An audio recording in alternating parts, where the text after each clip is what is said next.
پێکەوە هاتوونەتە گەڕەکی وەزیران لە شاری هەولێر. ئەو شوێنەی بووە ئامانجی یەکێک لە موشەکەکانی هێرشی شەوی ڕابردووی سەرشاری هەولێر و کەسێکیش بریندار بوو. ئەم دوو گەنجە لەو کاتەی هەموو کوردستانیان نیگەرانی هەولێر بوون، بە نووسینی ئەم دروشمە مێژوویە دڵی زۆر کەسیان خستە لەرزین و ورەی هاوڵاتیانی شاری هەولێریان بەم جۆرە بەرز کردەوە. هەڵدێر لەو بڕوایدایە ئەم موشەیە زەبری خۆی بۆ دوژمنانی کورد هەیە. ئاراسیش دوای بیستنی هەواڵەکە لە سۆرانەوە خۆی گەیاندە هەولێر و بەم نووسینە پەیامی خۆیان گەیاند. کوردستان نەک بە موشەکێک بەڵکو بە کیمیاباران بە بۆمبارانکردن بە ئەمفال هەر زیندوو ماوەتەوە، دڵی کوردستان بۆ سربەخۆی هەر لی داوە. تەنەها دەمانەویست کوردستان چەند یەکگرتووە دووبارە یەکگرتر بێتن، لایەنەکان و هاوڵاتیەکان هەست و سۆزەکان زیاتر تێکەڵ بە یەکتر بکەن. چەندەها ساڵە دانەوێبان چەوسێنەوە داگیرمان بکەن، لە ناومان ببەن، ناومان بسڕنەوە، بەڵام ناتوانێ و ناشتوانن. هەموو ڕۆڵەکانی ئەم نیشتیمانە تاک بە تاکی ڕۆڵەکانی ئەم نیشتیمانە لە هەر کوێیەک بن، هەر پەنجەیەک لە کوردێک بە خوێندا بێ لە هەر شوێنێکی کوردستان بێ، دڵنیام کە دڵی هەموو تاکیچە ئەم کوردستانە بۆی لێ دەدرێتن.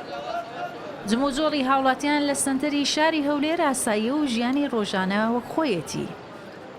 بەدەم پشودان و هەڵمژینی هەناسەیەک لە ناوباغی شار، هاوڵاتیان و گەشتیاران نەفرەت لە ناحەزانی کورد دەکەن کە چاویان بۆ ئارامی پێکەوە ژیانی هەولێر هەڵنایەت، کردەوەکەش بە ترسنۆکانە ناو دەبن. شاری هەولێر شاری هەموو جیهانە، شارێکی ئارامە، شارێکی فەقیرگرە. زیاتر ئێستا خەڵکی جنوب ملیۆنێک لە ئاوارەیە لە هەولێر.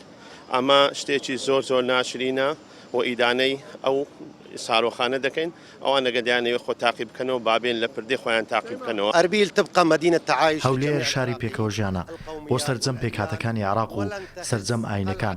قەڵای هەولێر ڕەمزی مانەوەی پاڵاوانەکانە. ڕۆژ بە ڕۆژ هەولێر بەرەو پێشەوە دەچێت.